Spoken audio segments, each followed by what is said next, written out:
우리 다 함께 묵도하시면서 오늘 특별 새벽기도의 5일차 하나님께 올려드리겠습니다. 내가 여호와께 바라는 한 가지 일 그것을 구하리니 곧 내가 내 평생에 여호와의 집에 살면서 여호와의 아름다움을 바라보며 그의 성전에서 사모하는 그것이라.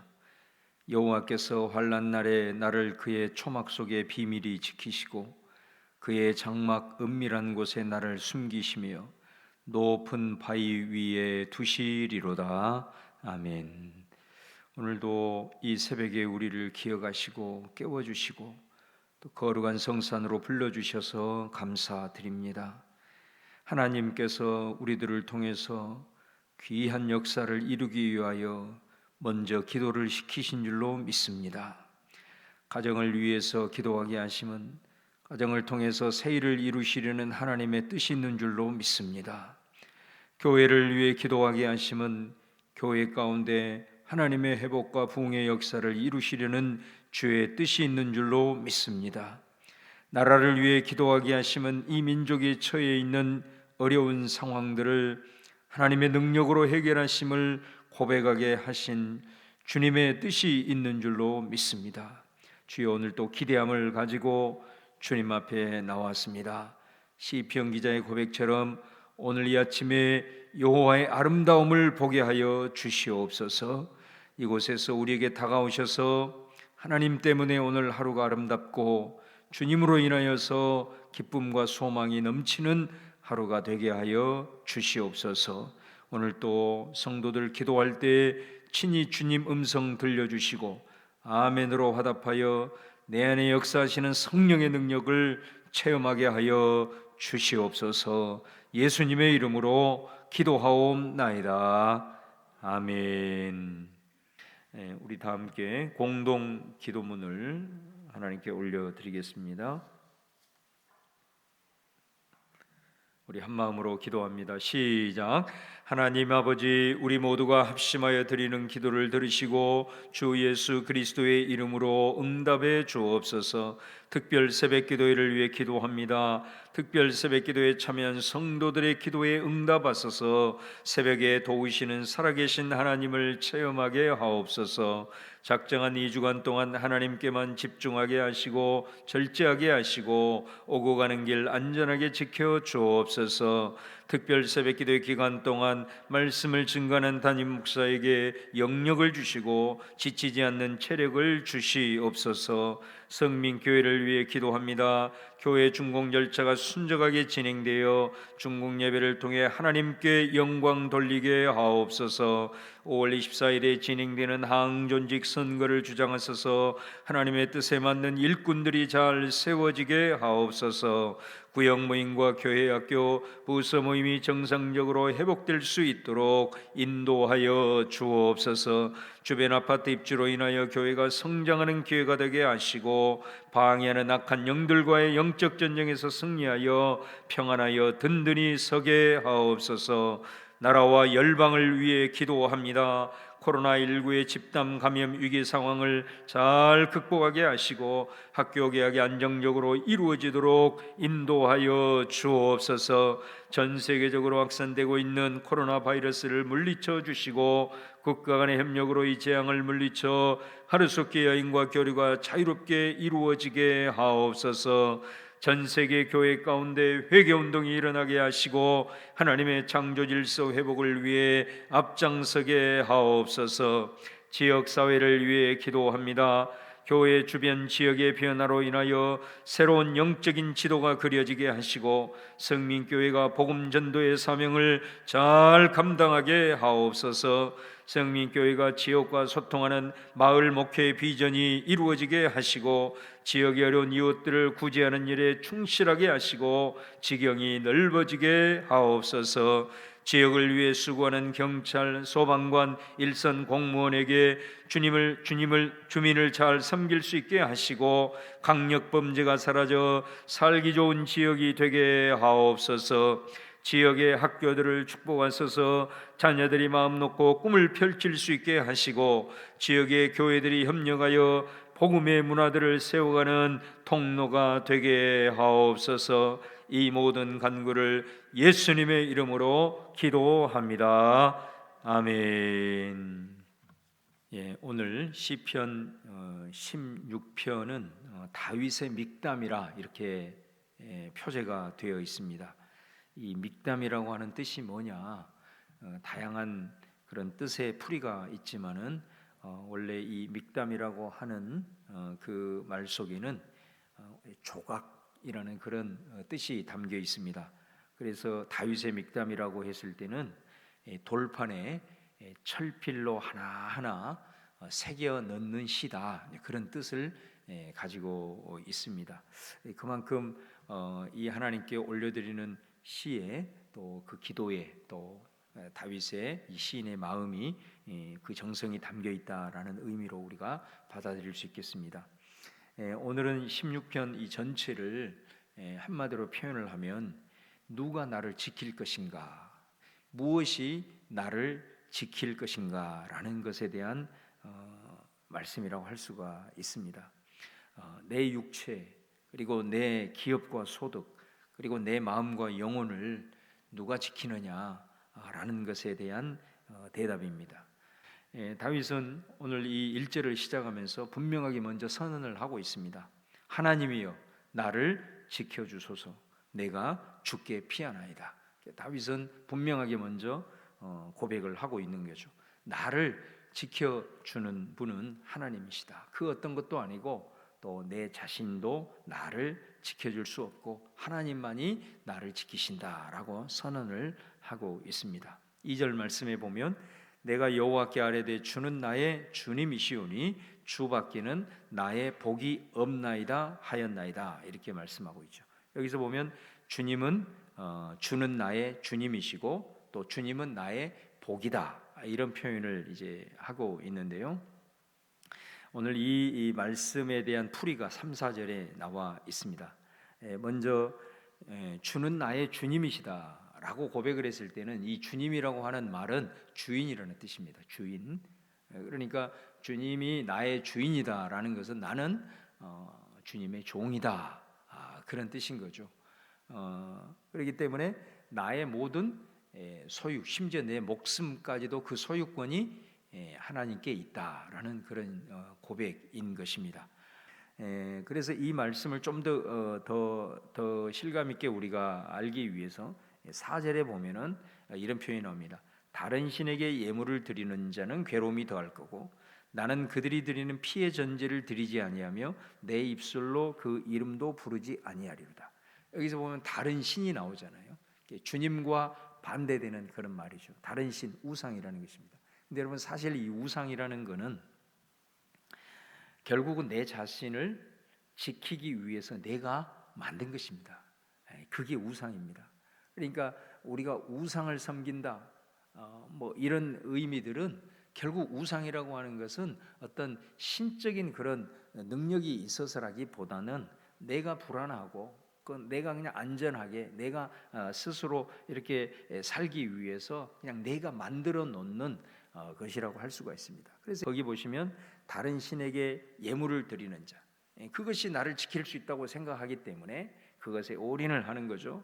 또 그들이 드리는 피의 전제, 여러분 피의 전제는 뭐예요? 구약의 그 우상에게 그 자신에게 그 우상에게 헌신을 드리는 거거든요. 그래서 우상에게 뭐 자기 절대적인 것을 드리기 위해서 자기의 몸을 이렇게 자해하면서 피를 이렇게 올려드리는, 그러니까 헌신의 의미를 얘기를 하는 것입니다. 그러니까 이런 것들이 자신을 다 지켜줄 것처럼 생각을 하면서 스스로 거기에다가 어떤 신적인 능력을 부여해서 거기에 올인을 하고 거기에 모든 것을 거기에 다 드리는, 이렇게 한다는 거죠. 그러나 다윗은 그런 것들에게 나는 절대로 올인하지 않는다. 왜? 그것이 나를 지켜줄 수 없기 때문에 오직 나는 하나님이 나의 주인이시고 내 모든 것을 지키시는 분임을 믿음으로 나는 하나님에게 내 모든 것을 올인하고 하나님에게 내 모든 것을 헌신하겠다라는 이제 그런 의미가 되는 것이죠.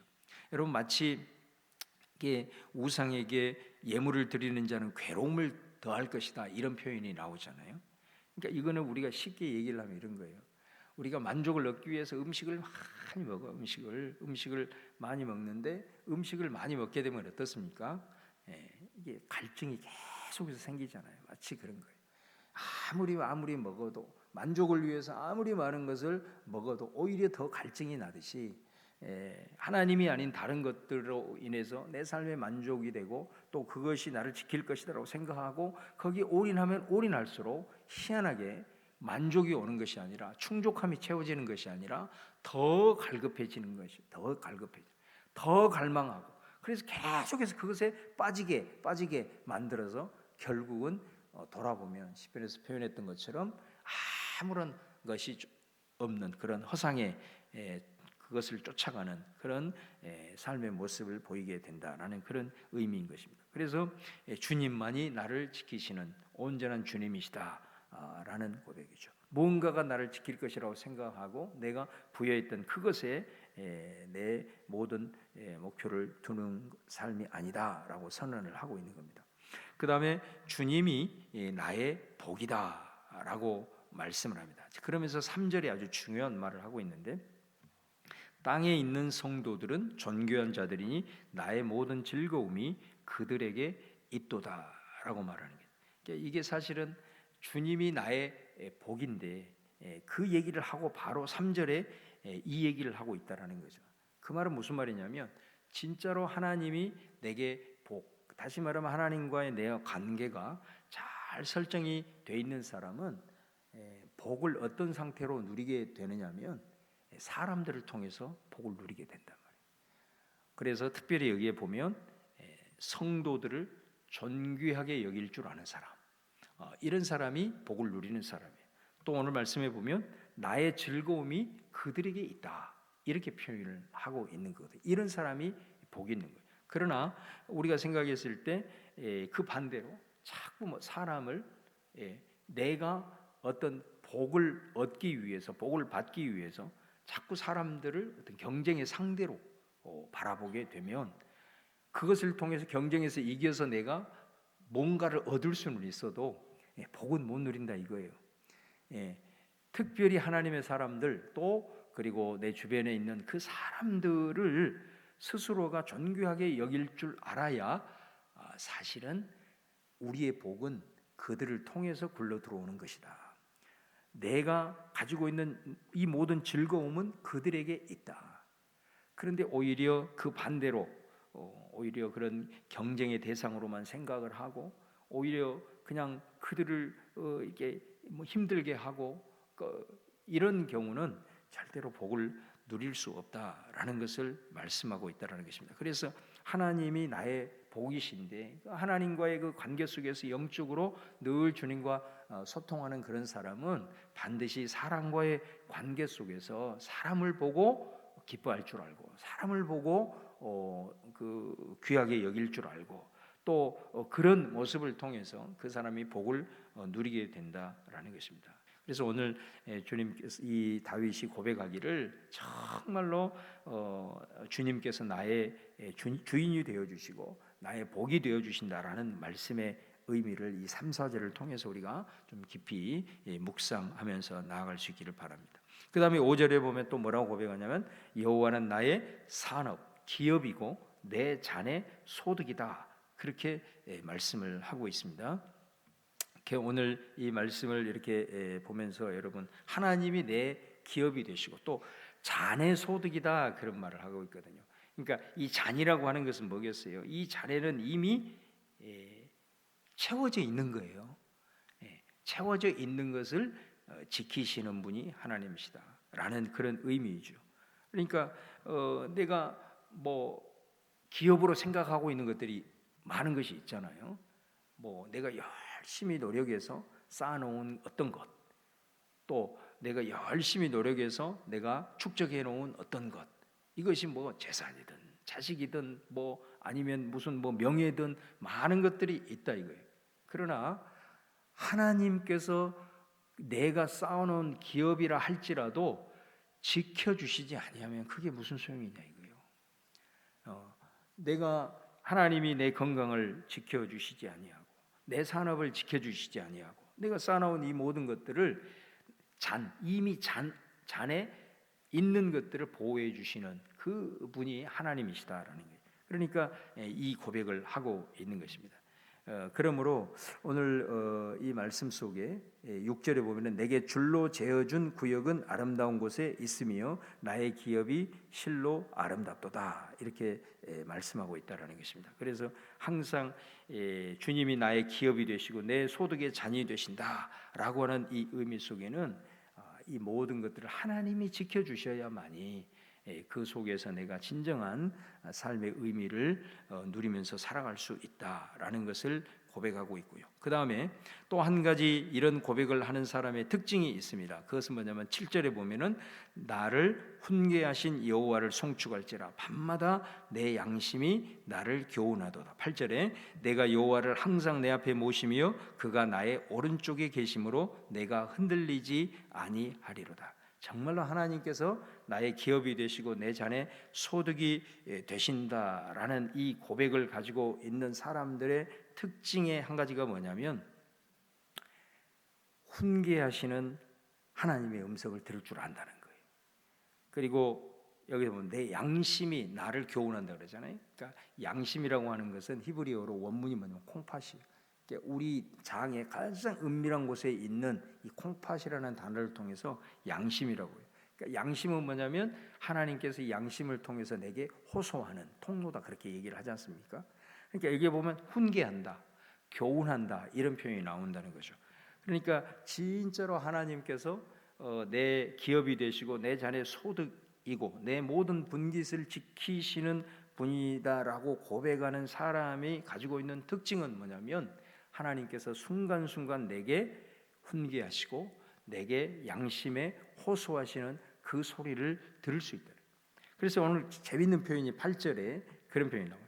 항상 내 앞에 모심이고 내 오른쪽에 계신다 이런 표현을 하거든요. 그러니까 오늘 말씀을 보면 내 뒤에 모신다, 내 왼쪽에 모신다 이런 표현이 아니라 앞에 모시고 오른쪽에 계신다. 그래서 내가 흔들리지 않는다 이런 표현을 해요. 저는 이 말씀을 어떻게 개인적으로 묵상을 했냐면 우리가 하나님이 내 기업이 되시고 내 모든 것을 이렇게 지키시기 위해서는 늘 나와 함께 하셔야 되잖아요. 그잖아요. 함께 우리가 그걸 늘 고백하잖아요. 하나님 저와 함께 해 주셔야 됩니다. 그래야 내 모든 것들을 주님께서 지키시는 것 아니겠습니까? 이렇게 고백을 하거든요. 근데 사실 우리가 주님이 나와 함께 하기를 원하는 내 모습이 가만히 이렇게 보면은 내가 뭔가가 필요하고 또 내 뭔가가 정말로 도움이 필요할 때 하나님이 함께 하기를 원하지만은 내가 뒤에서 그 다음에 오른쪽을 원래 바른 쪽이라고 그러잖아요. 그리고 왼쪽은 바르지 못한 곳이라고 봤을 때 내가 은밀한 곳에서 악한 생각을 하고 또 악한 마음을 품고 또 보이지 않는 그런 모습 속에서 죄된 일을 행할 때는 어때요? 하나님이 우리와 함께 하는 것에 대해서 사실은 우리가 거부하게 생각한다. 진짜 우리가 하나님이 나와 함께 한다는 그 소원이 정말로 내가 원하고 내가 필요할 때 바라는 이 모습만 있는 것이 아닌가. 정말로 하나님이 나와 함께 한다는 의미 속에는 정말로 내가 죄악 가운데 혹은 내가 은밀한 곳에서 악한 일을 생각하고 그런 마음을 품을 때도 여전히 하나님께서는 나와 함께 계신다라고 하는 그 의식을 할 수 있는 그 사람, 하나님이 내가 바른 길을 걸어갈 때 위로하고 격려해 주는 음성으로 늘 나를 북돋워 주기도 하지만 내가 혹시라도 잘못된 마음을 품고 잘못된 길을 걸어갈 때에 하나님께서 어떤 방법과 말씀을 통해서든 어떤 상황을 통해서든 그것을 통해서 내게 훈계하시고 내게 도전하시는 그 음성에 대해서는 우리가 자꾸 귀를 막으려고 한다는 거예요. 나는 그런 소리 듣기 싫어.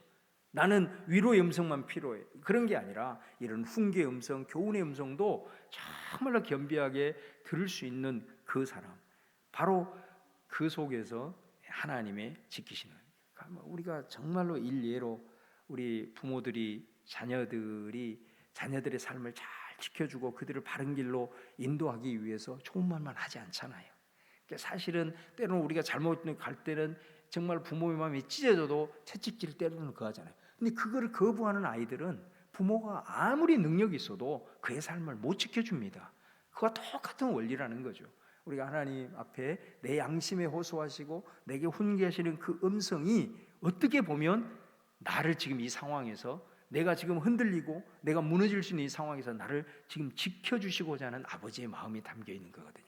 그러니까 정말로 주님이 내 분깃을 지키시고 내 기업이 되시고 내 자네 소득이 되시는 이런 믿음의 고백을 드리는 이 시인의 모습 속에서, 내 양심 속에, 그리고 나를 훈계하시고 교훈하시는 그 음성이 들려왔을 때 그것을 거부하고 그것 때문에 또 뭐 시험 들려고 그러고 그런 게 아니라, 이것을 통해서 내가 무너지려고 하는 어떤 영역이 있나, 내가 무너지려고 하는 무엇이 있나, 의 속에서 하나님이 내게 이 말씀을 하시는구나, 그것을 청종할 수 있는 사람은 틀림없이 하나님께서 그의 삶을 잘 지키시고 인도하시는 사람이라고 하는 것입니다.